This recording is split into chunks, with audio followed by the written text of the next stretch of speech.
Setelah di pertemuan minggu lalu ya, beberapa minggu yang lalu kita sudah eee, berdiskusi bersama terkait dengan badan-badan usaha dan juga izin usaha.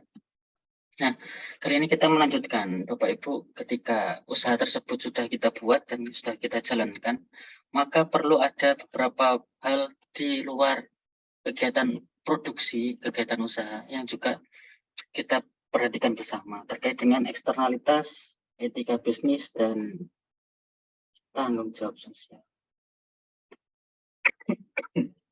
Nah, dalam hal ini ada beberapa pokok bahasan utama nih. Ada banyak poin di sini, sekitar 7 nih, terkait dengan eksternalitas, prinsip etika bisnis yang menguntungkan, kemudian contoh etika bisnis seperti apa, contoh pelanggaran etika bisnis, teori etika bisnis, cara mempertahankan standar etik, kemudian terkait tanggung jawab sosial. Nah, mengapa kok dirasa penting materi kita kali ini terkait dengan eksternalitas, etika bisnis, dan tanggung jawab sosial? Karena beberapa pelaku usaha, Bapak Ibu, biasanya cenderung untuk lebih fokus atau berorientasi pada kegiatan usahanya secara pribadi. Padahal ketika eksternalitas, etika bisnis, dan tanggung jawab sosial ini dilaksanakan, secara otomatis nanti ada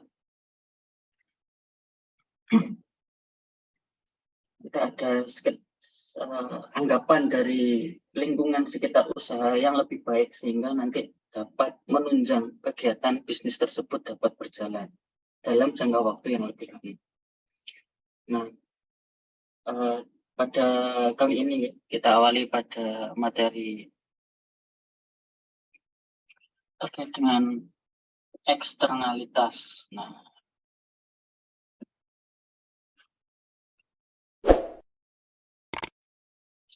di poin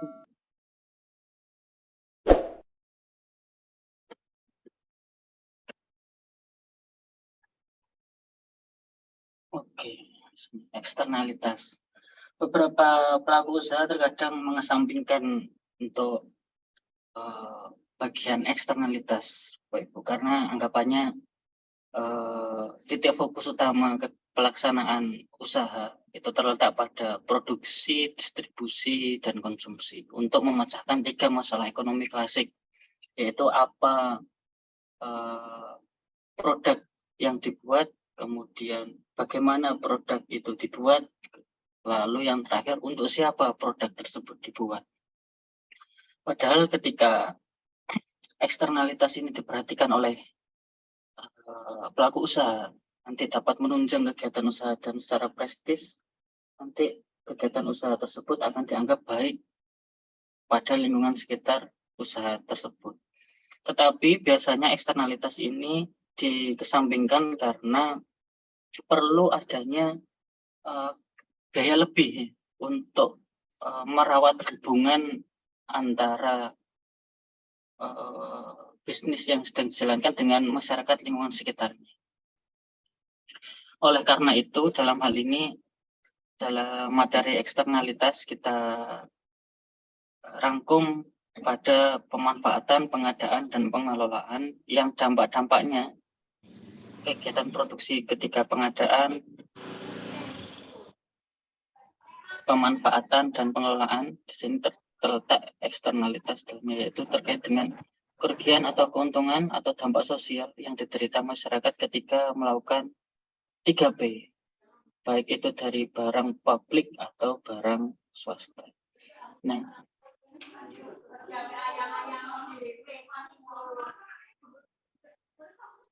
kegiatan yang dilakukan dalam hal pengadaan, pengelolaan, dan pemanfaatan di dalam sebuah badan usaha biasanya memiliki dampak positif dan dampak negatif.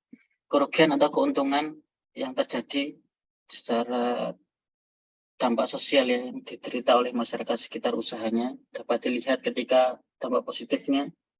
Biasanya usaha itu mempekerjakan tenaga kerja yang ada di lingkungan sekitarnya biasanya. Jadi orientasinya ada beberapa karyawan yang domisilinya terletak lebih dekat dari usaha yang dijalankan. Maka dari itu, harapannya ketika ada perusahaan ataupun usaha yang dibangun di suatu daerah tertentu, perusahaan tadi harapannya dapat meningkatkan taraf hidup kesejahteraan untuk masyarakat di lingkungan sekitar usaha yang dijalankan. Kalau dampak negatifnya, biasanya proses produksi atau konsumsi yang dilakukan oleh perusahaan akan berpotensi untuk menyebabkan pencemaran lingkungan. Nah, untuk dampak eksternalitas yang merugikan dalam hal ini terkait proses produksi dan konsumsi yang menyebabkan pencemaran lingkungan didasarkan pada dua hal, yaitu terjadi jika aktivitas tidak mengikuti prinsip ekonomi yang berwawasan lingkungan, ya, Bapak Ibu, sustainable atau berkelanjutan dalam jangka yang lebih panjang. Kemudian yang kedua didasarkan pada dapat diatasi dengan teknologi untuk mencegah pembuangan limbah atau pembuangan limbah itu diolah lagi. Biasanya limbahnya itu nanti dimanfaatkan untuk hal lain yang dapat lebih berguna daripada langsung dibuang. Oleh karena itu terdapat interaksi eksternalitas antara produsen dan konsumen. Bisa dilihat ketika produsen dan konsumen ini berinteraksinya itu nanti akan lebih jelas pada contoh interaksi atau efek dampak satu produsen terhadap produsen lain. Dalam hal ini ya Bapak Ibu, jika A ini adalah interaksi antara produsen dengan produsen, terus B produsen dengan konsumen, C konsumen dengan konsumen, dan D konsumen dengan produsen. Nah, contohnya lebih jelas nanti bisa dilihat pada slide.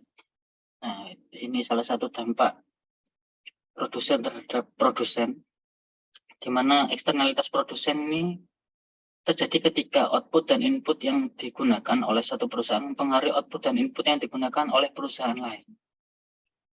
Nah, jadi ketika sebuah bidang usaha ataupun perusahaan tadi menjalankan kegiatan operasionalnya, ternyata dalam pelaksanaannya itu juga mempengaruhi pelaksanaan kegiatan operasional dari badan usaha sebelah atau tetangga, perusahaan tetangga atau yang lain. Contohnya yang bisa kita lihat bersama Bapak Ibu terkait dengan misalkan produksi perusahaan hulu sungai. Ini ada salah satu ilustrasi produksi perusahaan hulu sungai yang mencemari air di hilir sungai sehingga merusak habitat ikan dan mempengaruhi kualitas hasil industri perikanan di satu sungai yang sama. Yang kedua, ada contohnya misalkan pembakaran hutan oleh perusahaan kelapa sawit sehingga mengganggu penerbangan dan merugikan perusahaan penerbangan ketika melintasi daerah yang ternyata daerah tersebut banyak kabut asapnya hasil dari pembakaran hutan. Maka dari itu eksternalitas tadi ketika kegiatan operasional dijalankan oleh sebuah perusahaan, terdapat efek samping atau dampak terhadap produsen lain. Interaksi eksternalitas ya, yang poin A, produsen ke produsen. Contoh selanjutnya terkait dengan kegiatan antara produsen terhadap konsumen. Nah,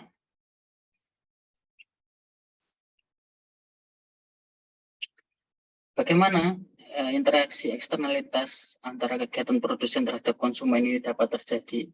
Ternyata dilihat dari fungsi utility dari konsumen yang tergantung pada output dari produsen. Jadi tingkat kepuasan, kegunaan produk yang dinikmati oleh pembeli atau ke dalam hal ini adalah konsumen, itu bergantung pada kualitas barang yang dihasilkan oleh produsen tadi. Contohnya seperti pada ilustrasi pertama.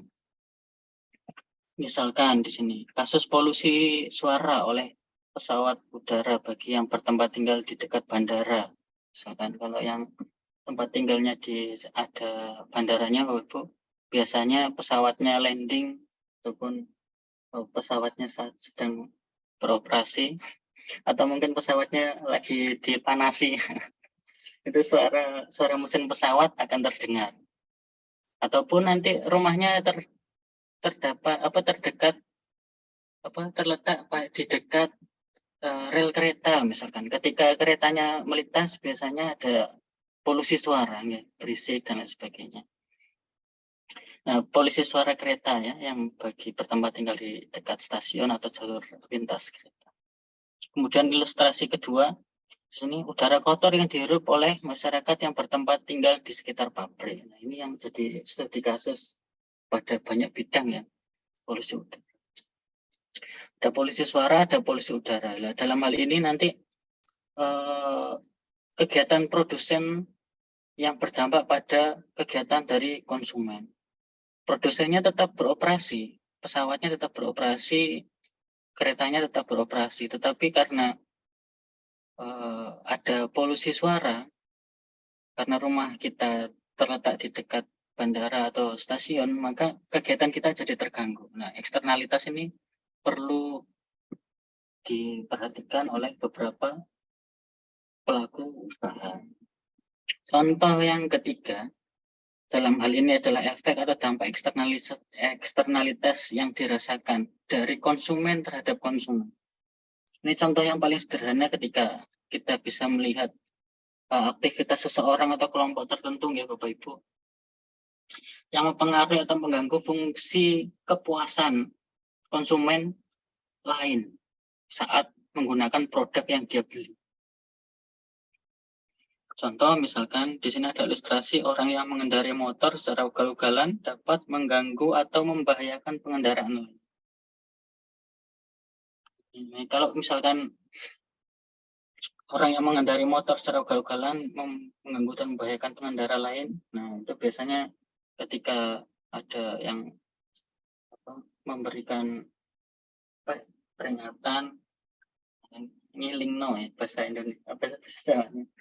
Nah, biasanya motornya akan dibeli secara uang pribadi. Nah, motornya beli sendiri, nggak boleh biasanya gitu.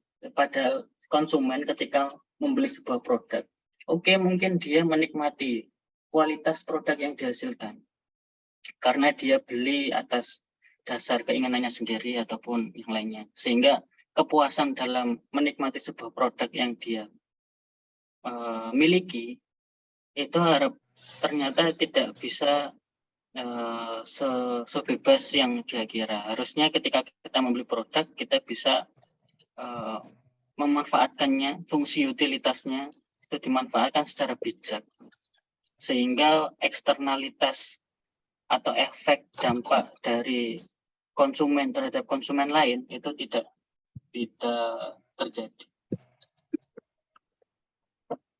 Kemudian yang contoh keempat di sini konsumen terhadap produsen. Jika tadi produsen terhadap konsumen dicontohkan seperti polusi suara, polusi pencemaran air, ketika produksi atau kegiatannya usahanya beroperasi, maka di sini kebalikannya Bapak Ibu.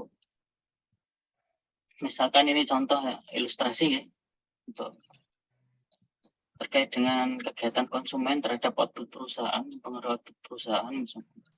Nah, ini kita bisa lihat permisalan ketika ibu-ibu mencuci baju di sungai, misalkan menggunakan deterjen dan sisa air deterjen dibuang ke dalam sungai serta sampahnya. Nah, hal ini mempengaruhi kualitas air irigasi dan konservasi tanah bagi para petani menjadi tercemar. Jadi petani tidak lagi mendapatkan kualitas air yang mumpuni untuk melakukan kegiatan menanam padinya, misalkan seperti itu. Lalu bagaimana sini terkait dengan eksternalitas yang terjadi? Nah, di sini juga ada contoh dalam teori eksternalitas Bapak Ibu. Kita mengenal tragedi of the commons. Nah, tragedi of the commons ini seperti tragedi kepemilikan bersama. Ya, di sini bisa kita ilustrasikan pada saat adanya barang publik dan kegiatan operasional pada kegiatan umum ya, itu menjadi satu. Contoh di sini Bapak Ibu, dilihat pada kurva di gambar ada efisiensi output dan equilibrium output yang didasarkan pada sapi dan juga hasil dari hasil susu ya yang bisa dikeluarkan oleh sapi yang sedang digembala. Nah, ini contohnya eksternalitas terjadi ketika pengembala sapi memutuskan membeli lebih banyak sapi yang akan digembalakan pada satu bidang lahan tanpa memperhitungkan fakta bahwa dia akan mengurangi jumlah rumput yang dapat dimakan oleh sapi dari pengembala lainnya. Jadi di sini misalkan ada sebuah lapangan umum ya, lapangan desa yang ditumbuhi oleh rumput, dan ternyata masyarakat desa tadi itu adalah para penggembala sapi. Nah, jika sapi tersebut digembalakan di bidang tanah atau lapangan milik desa yang banyak rumputnya tadi, maka tanpa disadari pengembala sapi satu yang mengembalakan sapi satu dengan pengembala sapi yang banyak, misalkan 10 misalkan, itu memiliki jumlah dampak yang berbeda. Dilihat dari pengabaian biaya sosial, karena satu orang mengembala sapi terlalu banyak pada satu lahan bersama, seperti tadi di lapangan tadi, yang akan membuat sapi akan berebut rumput yang terbatas dan mengurangi output susu dari semua sapi yang di situ karena kekurangan makan. Jadi lapangan umum, rumputnya tumbuh sendiri, tetapi pengembala sapi karena dia mampu membeli sapi lebih banyak, dia beli sebanyak-banyaknya, digembalakan di sana. Tanpa disadari nanti ada efek samping ketika dia mengembalakan sapi tadi. Efek sampingnya apa? Efek sampingnya rumputnya akan semakin sedikit dan juga ada efek eksternalitas biaya sosialnya karena para pengembala yang lain tidak memiliki rumput yang cukup untuk digunakan oleh sapi miliknya.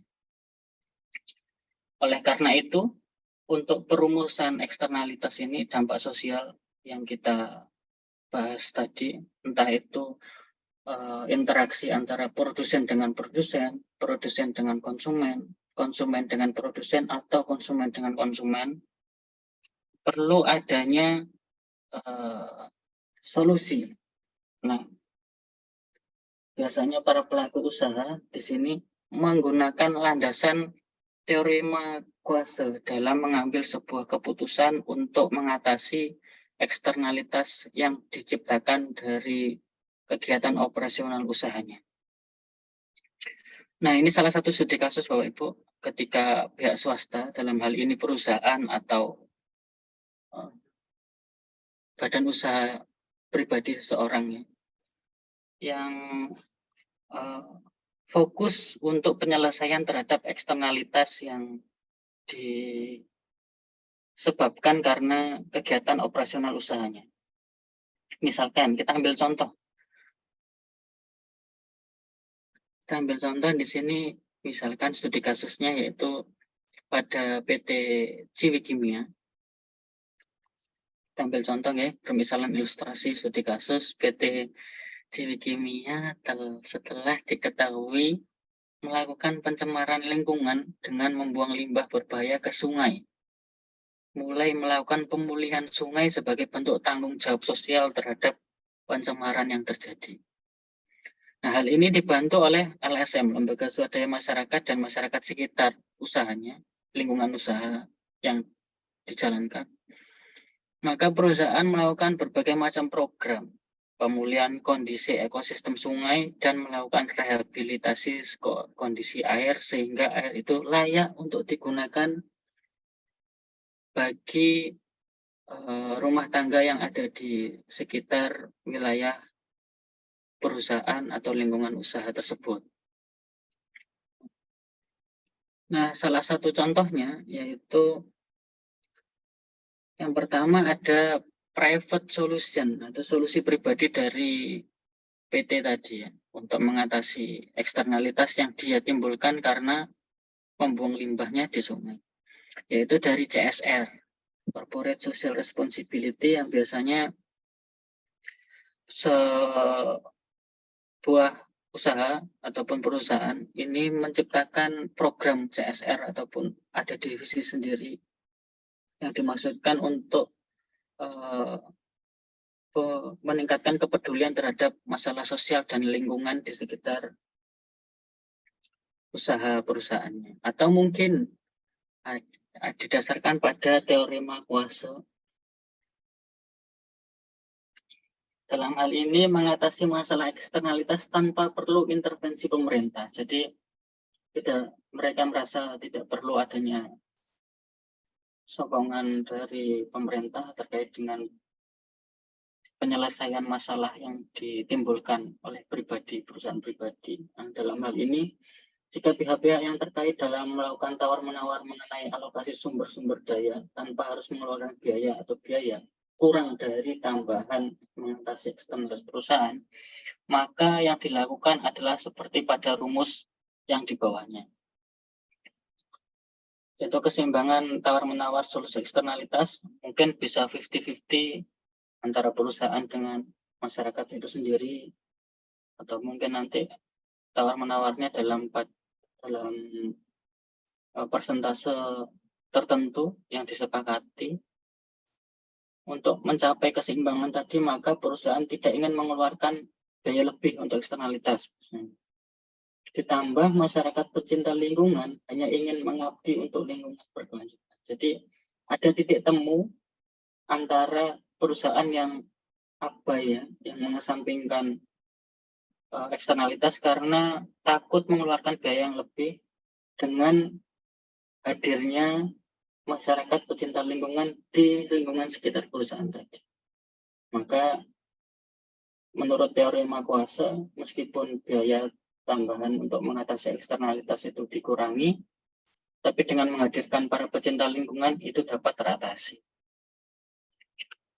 Nah, ini salah satu contoh eksternalitas ya, Bapak Ibu. Kemudian terkait dengan etika bisnis yang menguntungkan. Nah, di sini ada beberapa poin atau prinsip etika bisnis, ada prinsip kewajaran, dan bagi BUMN perusahaan negara ya. Yang pertama untuk BUMN, ini selain itu untuk menuntut seorang dalam menjalankan bisnis, untuk memperlakukan hubungan internal dan eksternal secara setara dan memberikan hak-haknya masing-masing. Hal ini bertujuan untuk menjaga kerugian bagi salah satu pelaku usaha. Nah, biasanya perusahaan milik negara atau BUMN melakukan beberapa program dalam hal ini untuk mengatasi etika bisnis yang dirasa nanti memiliki timbal balik terhadap ekuitas yang dia miliki. Biasanya BUMN ini menyelenggarakan beberapa bantuan untuk masyarakat di sekitar perusahaannya. Entah itu dari segi beasiswa ataupun nanti dalam tanggung jawab sosial yang lainnya. Sehingga dapat meningkatkan kesejahteraan di masyarakat lingkungan usaha yang sedang dilaksanakan oleh BUMN itu sendiri.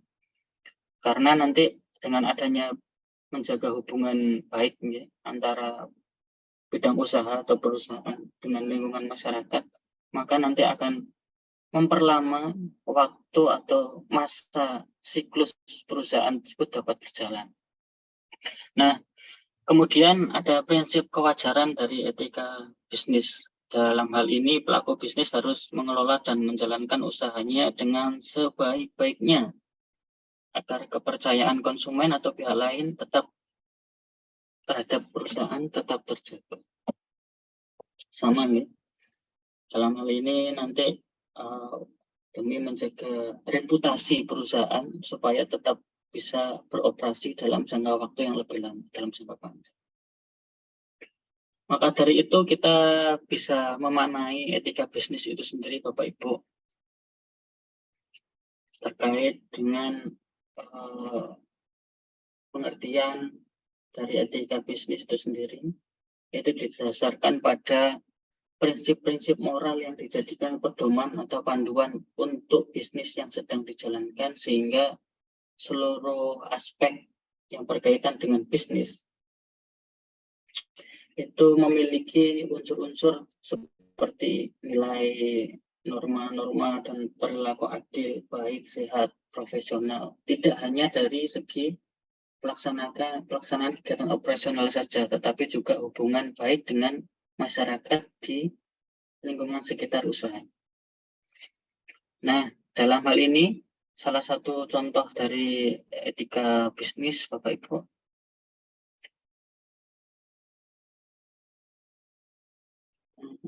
contohnya, oke, dalam ini nanti disebutkan nama dari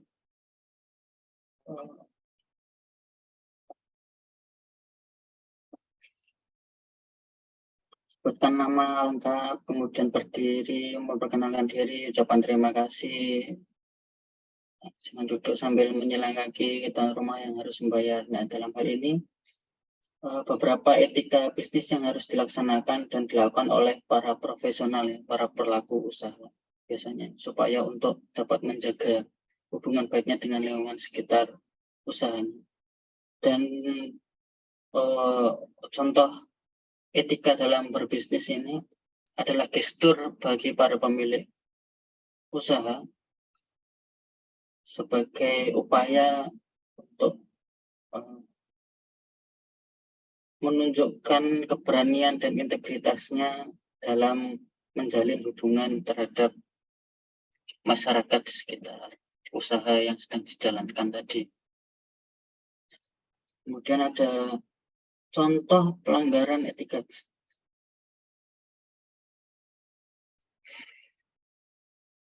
Nah, di sini ada beberapa contoh ya, Bapak Ibu.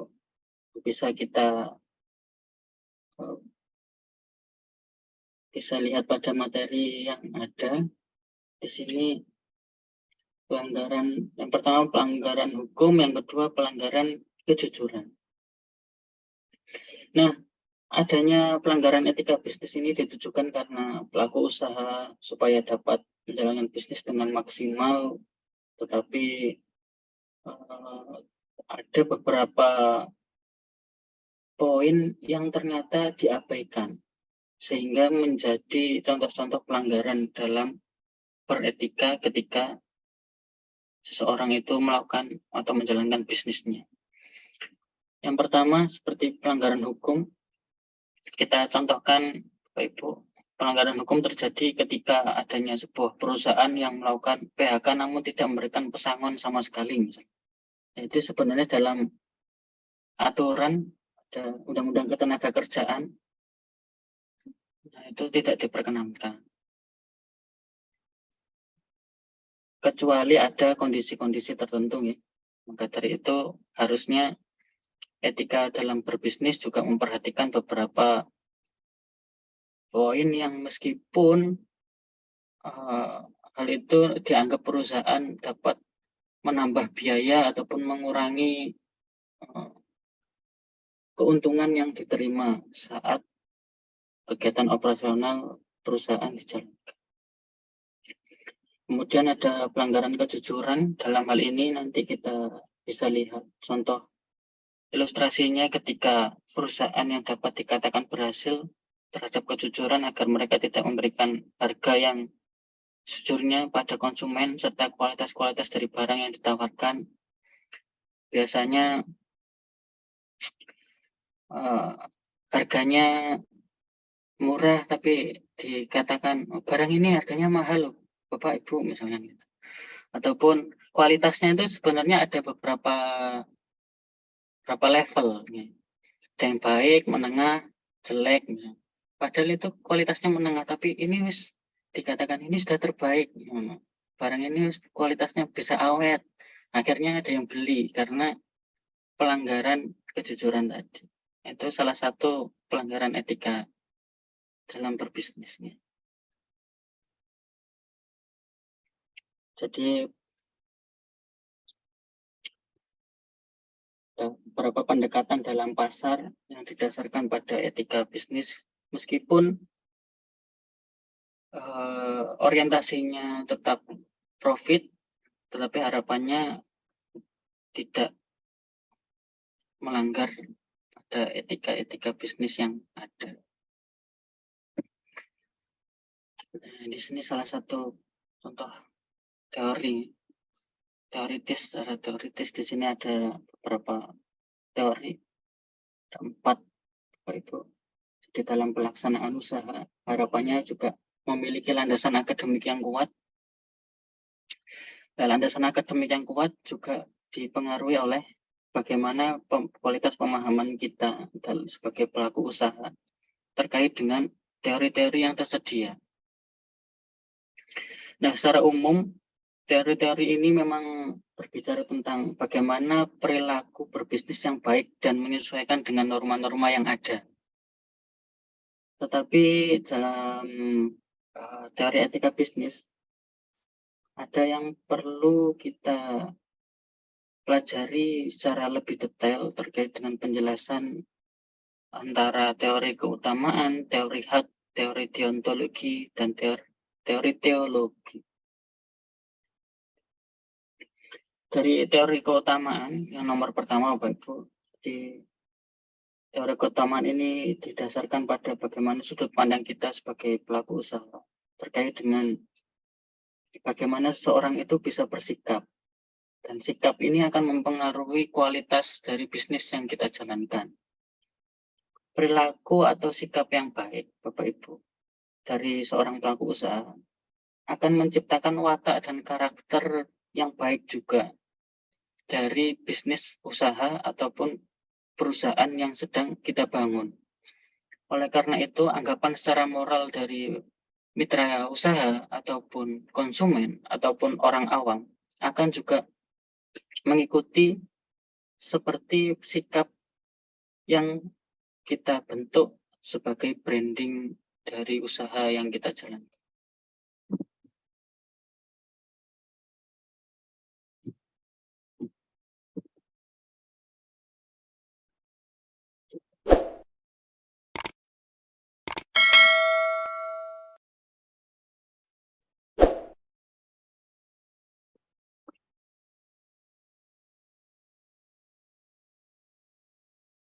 Ini jamnya betul nggak Bapak Ibu nih? Waktunya pengantar bisnis kan ini? Iya betul Pak dosen Devangga. Sampai jam berapa Ibu Roya? Sampai 8:30 kalau nggak salah. Oh, setengah. Sampai Oke. 8:30. Ya, Nanti takutnya 9:30 ganti Pak dosen Andri Gastri. oh nggih, Pak Andri nggih. Oke.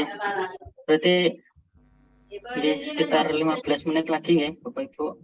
Takutnya nanti kebablasan lagi. Iya Pak dosen.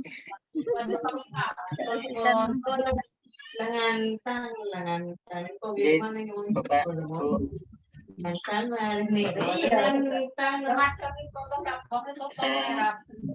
Kita lanjutkan ya, Pak Ibu. Terkait dengan teori etika bisnis, teori keutamaan seperti tadi, bagaimana kita menciptakan karakter watak yang menjadi branding untuk kita perkenalkan kepada konsumen atau kepada mitra usaha yang menjadi poin utama kita dalam melakukan bisnis. Kemudian teori hak berkaitan dengan segala sesuatu ya yang pantas dan harus didapatkan oleh seorang individu, sehingga dalam hal ini dari segi bisnis segala keputusan yang diambil perusahaan tidak Pak boleh Abdul Rahman melanggar Pak Abdul Rahman.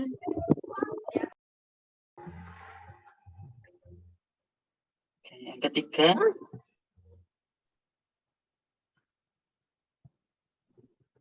teori deontologi ya, menekankan tentang kewajiban seseorang untuk berperilaku sesuai dengan tanggung jawab yang diberikan.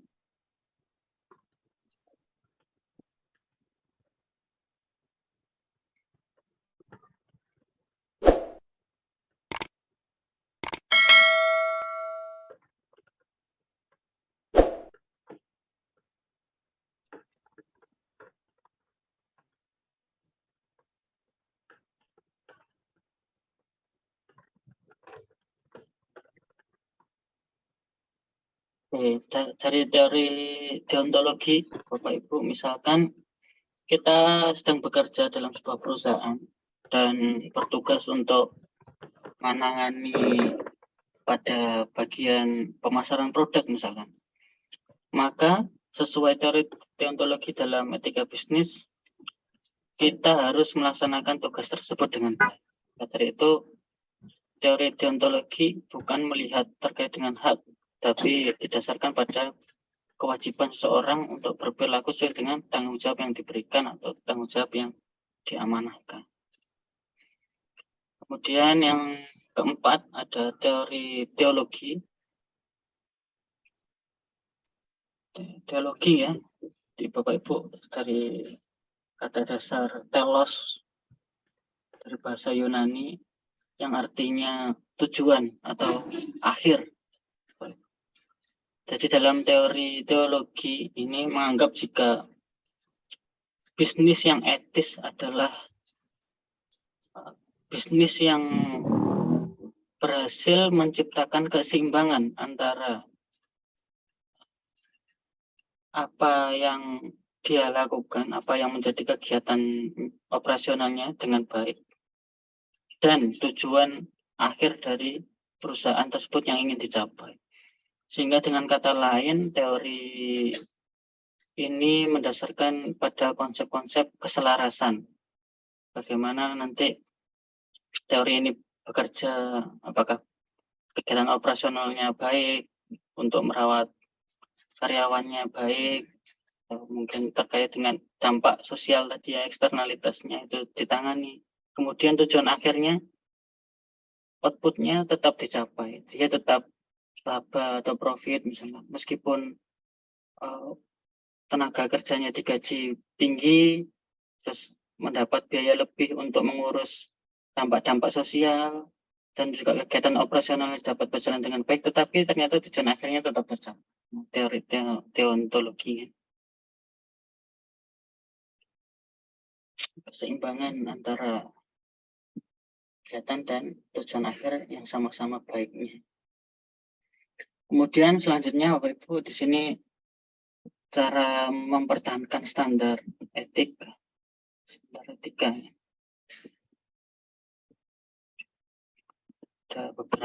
Ada banyak ini ya, banyak poin yang bisa kita pelajari bersama Bapak Ibu. Menciptakan kepercayaan perusahaan. Nah, ini yang sulit ya. Kepercayaan perusahaan dapat dicapai dengan adanya teori keutamaan dan teori deontologi seperti itu. Kepercayaan terhadap mitra, konsumen atau masyarakat di sekitar perusahaan supaya perusahaan dapat berjalan lebih lama, memiliki usia yang lebih lama. Mengembangkan kode etik dan menjalankan kode etik secara adil dan konsisten, melindungi hak perorangan.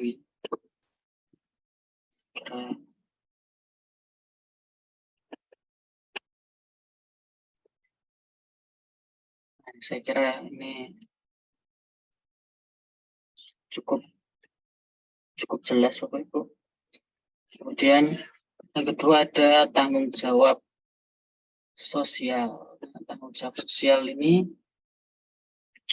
dilihat pada beberapa konsepnya. Tiap perusahaan memiliki konsep atau program dari tanggung jawab sosial yang berbeda-beda, bergantung pada bagaimana kemampuan badan usaha atau perusahaan tadi dapat memberikan tanggung jawab seperti apa ke lingkungan sekitar perusahaan tersebut. Dalam hal ini biasanya kita sering mengenal konsep CSR yang diimplementasikan dengan benar dan dapat membawa keunggulan kompetitif.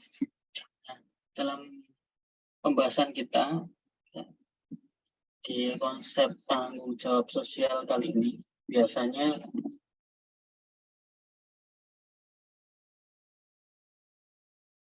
konsep manajemen perusahaan diintegrasikan pada masalah sosial dan lingkungan dalam operasi bisnis mereka dan interaksi dengan pemangku kepentingan yang mereka fokuskan. Nah, dalam hal ini nanti ada konsep CSR, di kalangan UKM membutuhkan pendekatan yang sesuai dengan kebutuhan dan kapasitas masing-masing bisnis. Nah, seperti pada beberapa program yang dilakukan oleh CSR ya, seperti tadi Bapak Ibu, entah itu memberikan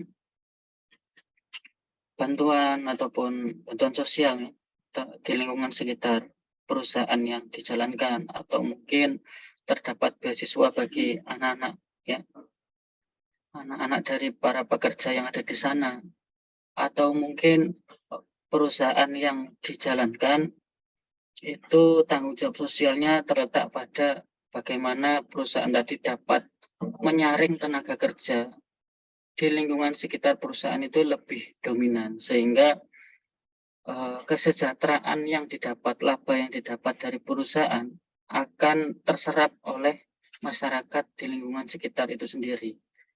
Jadi misalkan perusahaannya semakin besar, semakin memiliki laba yang banyak, maka karena tenaga kerjanya diorientasikan untuk tenaga kerja yang dekat dengan letak usaha, maka dari itu seiring dengan besarnya laba yang diterima perusahaan, maka semakin sejahtera masyarakat yang ada di sekitar usaha tersebut. Tanggung jawab sosialnya berbasis. Nah, dalam hal ini, mungkin Bapak Ibu sering mengenal istilah filantropi. Filantropi, upaya filantropi yang dianut oleh beberapa perusahaan yang dalam hal ini bisa kita samakan persepsi dari filantropi itu sendiri sebagai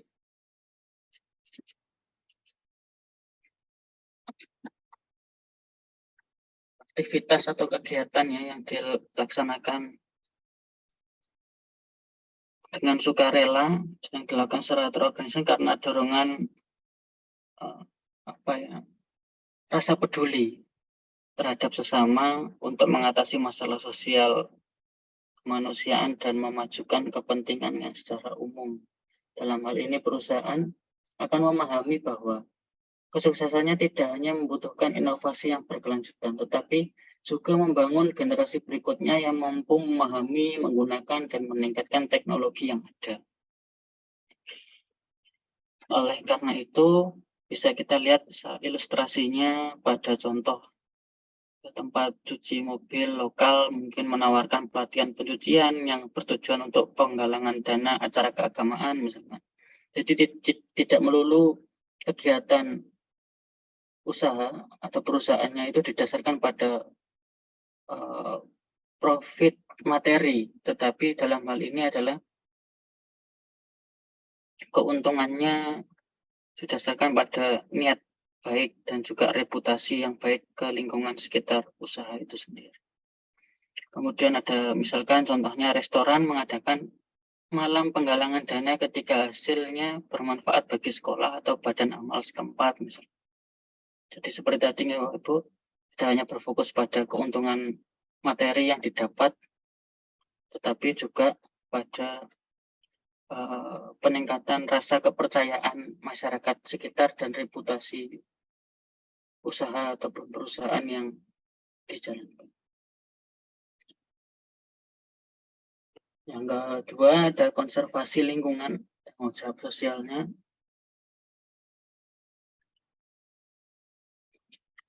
Jadi menyelaraskan diri dalam upaya untuk membantu meminimalkan masalah lingkungan dengan langkah-langkah seperti pada 3 poin utama ya, ada komitmen mengurangi emisi gas kaca rumah atau himbauan moral ya, yang terletak pada program daur ulang aktif, penggunaan sumber energi alternatif, misalnya angin atau matahari.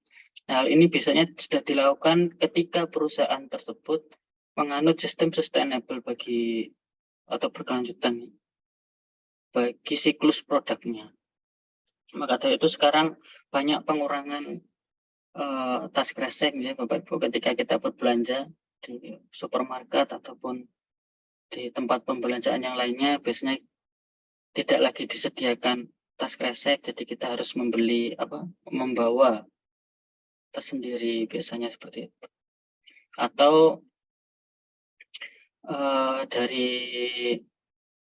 segi perusahaannya memiliki alternatif program yang lainnya yang bisa digunakan untuk konservasi lingkungan di lingkungan sekitarnya. Nah, itu salah satu contoh dorongan bagi kita untuk dapat memiliki concern ya, yang sama pada lingkungan yang berkelanjutan.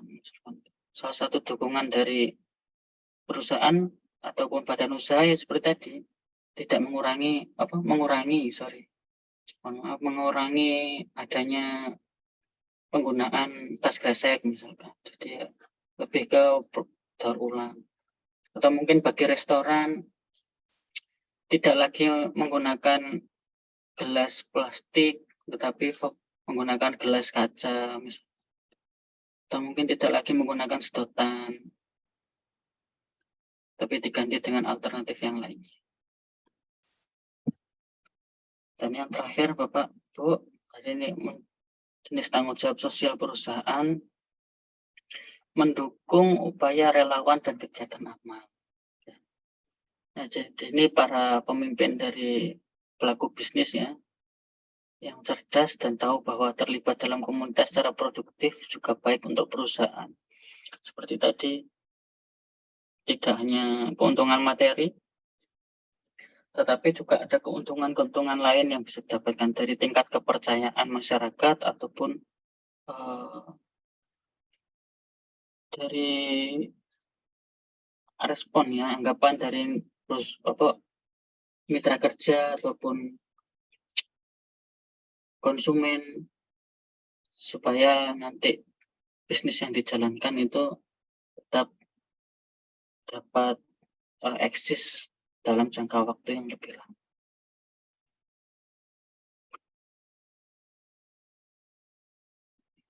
Oke, mungkin itu Bapak Ibu, mungkin ada yang ingin ditanyakan dari materi kita, karena masih ada beberapa menit waktu ya, mungkin bisa digunakan untuk kita diskusi bersama. Monggo Bapak Ibu, mungkin ada yang tanyakan. Saya tanya Pak dosen. Oke, silakan Pak Mursidi. Monggo. Ya, terima kasih tadi penjelasan tentang materinya. Jadi yang ingin saya tanyakan adalah tanggung jawab sosial perusahaan ini apakah memang hanya merupakan teori gitu ya? Hanya merupakan teori saja atau memang itu real gitu, dalam artian kalau perusahaan itu tidak melaksanakan tanggung jawab sosialnya, apakah itu nanti ada bentuk sanksi atau hukuman? Ya. Contohnya tadi dijelaskan bahwa perusahaan tersebut berkomitmen untuk peduli lingkungan. Perusahaan tersebut peduli untuk mengeluarkan dana CSR-nya. Perusahaan tersebut peduli untuk kegiatan-kegiatan amal. Tapi apakah memang realnya seperti itu? Dan kalau dia tidak melaksanakan itu, apakah memang ada sanksinya? Atau ini hanya sebuah teori saja gitu? Karena kita pahami bersama banyak perusahaan-perusahaan itu yang tidak melaksanakan konsep yang tadi dijabarkan itu. Jadi dalam dunia nyatanya apa itu memang real seperti itu Pak dosen? Kalau kita lihat kenyataannya ya, ketika perusahaan itu misalkan ditawarkan tentang konservasi lingkungan gitu ya, menawarkan program untuk amal dan seterusnya. Kebanyakan banyak perusahaan yang menolak atau dengan bahasa halus ya, menolak, kemudian tidak mau peduli dan seterusnya gitu. Nah, itu saja Pak dosen, apa memang itu cuma sebuah teori saja atau memang ada sanksi sosial ketika sebuah perusahaan tidak melakukan yang tadi disampaikan tadi. Itu kurang lebih Pak dosen. Mohon Dong. pencerahan. Oke, terima kasih Bapak Mursidi.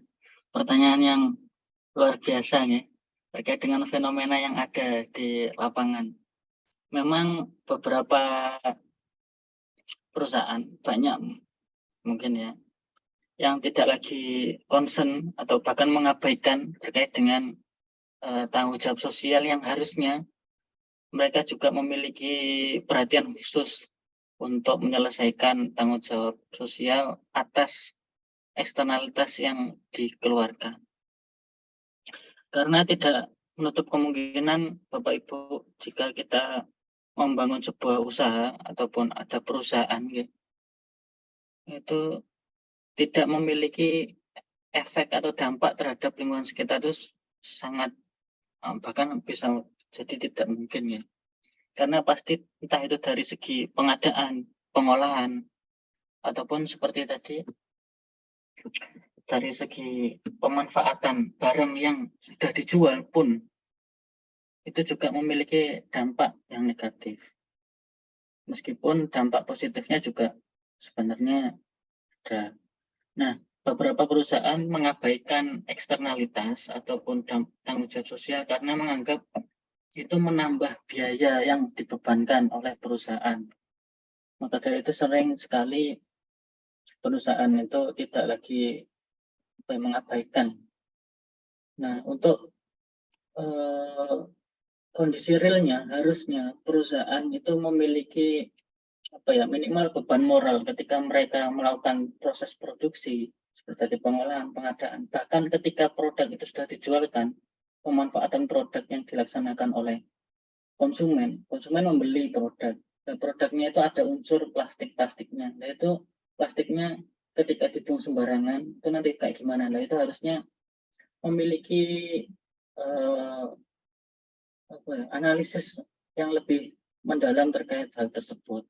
Maka dari itu sebenarnya ini kan cukup kompleks dan rumit, mulai dari proses produksi, pengadaan, proses produksi hingga barang tersebut terjual harus ada solusinya untuk dampak dan tanggung jawab sosialnya. Nah, maka dari itu biasanya beban biaya yang ditanggung itu melebihi proses produksi yang ada, sehingga perusahaan ini biasanya mengabaikan atau bahkan tidak lagi menjalankan dari tanggung jawab sosial. Padahal secara aturan Bapak Ibu itu juga ada sanksi yang melekat pada perusahaan atau pada badan usaha yang tidak lagi melaksanakan, misalkan salah satu contoh ya, konsep CSR misalnya corporate social, karena CSR ini salah satu private solution, solusi pribadi dari perusahaan itu sendiri ketika perusahaan tadi memiliki efek samping saat melakukan produksi. Nah, sanksinya itu ada beberapa jenis ya, Bapak Ibu, yang saya tahu. Di sini sanksi juga terdapat undang-undangnya, yang biasanya itu terkait dengan pemberian sanksi dari segi administrasi, tidak kena denda ataupun perusahaan tadi akan dikenakan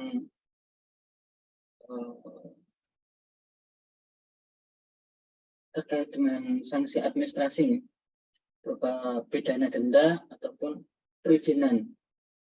Perusahaan tersebut tidak dapat dilakukan kegiatan operasional produksi dalam jangka waktu tertentu, misalkan sebelum tanggung jawab sosialnya dilaksanakan. Jadi ada pidana denda dan administrasi itu semua. Nah, secara sanksi yang melekat ada undang-undangnya. Jika saya cari sebutan dasar hukumnya, Bapak Ibu, peraturan mengenai CSR terdapat pada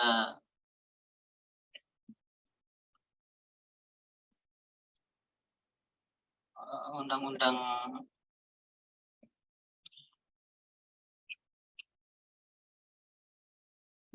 Undang-Undang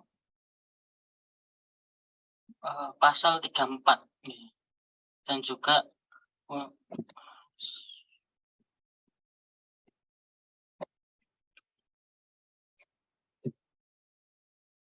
yang menyatakan jika adanya sanksi saat CSR itu tidak lagi dilaksanakan, ataupun ada Undang-Undang Nomor 40 Tahun 2007, dalam hal ini adalah Tanggung Jawab Sosial dan Lingkungan TJSL, yang diterjemahkan dalam istilah CSR, Corporate Social Responsibility,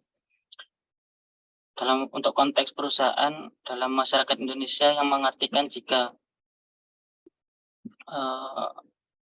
harus adanya program kemitraan dan bina lingkungan bagi perusahaan dan lingkungan sekitar usaha tersebut dilaksanakan.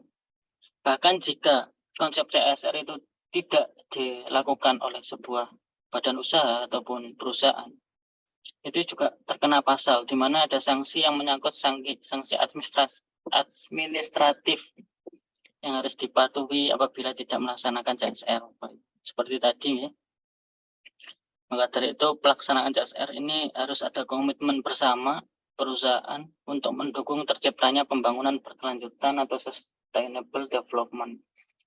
Nah, dalam hal ini jika perusahaan merasa keberatan, Bapak, ketika melaksanakan CSR, maka ada alternatif penyelesaian, di mana seperti yang ada pada rumus ini, perusahaan menganggap jika biayanya itu lebih tinggi dan merasa terbebani lebih tinggi, maka perusahaan bisa bekerja sama dengan masyarakat pecinta lingkungan yang ada di sekitarnya untuk menyelesaikan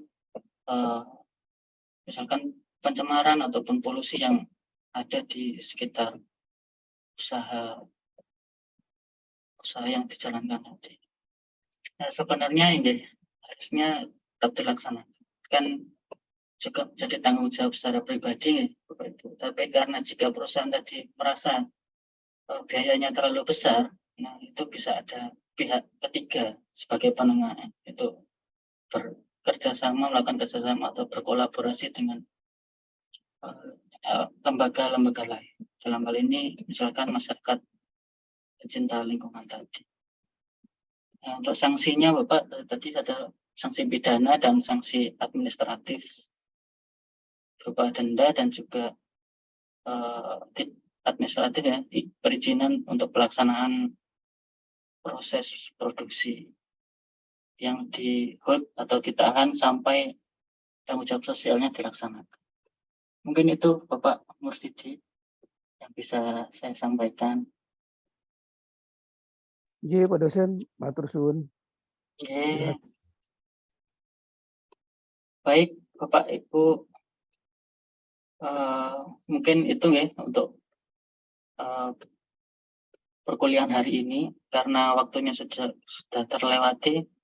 Nanti bisa dilanjutkan untuk perkuliahan selanjutnya. Mohon maaf apabila terlambat. Untuk diskusi materi yang lebih lanjut nanti bisa dilakukan di pertemuan yang akan datang ataupun di grup mata kuliah pengantar bisnis. Mungkin gitu ya Bapak Ibu. Mohon izin Pak dosen, saya tadi belum sempat absen. Berarti Pak dosen. Oke, Bapak. Berarti saya tandai. Oke, mungkin itu Bapak Ibu. Terima kasih atas kehadirannya. Minal aidin wal faizin. Mohon maaf apabila ada kekurangan dan juga ada kesalahan selama kita berinteraksi di Google. Sama-sama, Pak. Silakan. Maaf lahir batin. Mohon maaf lahir batin, Pak dosen.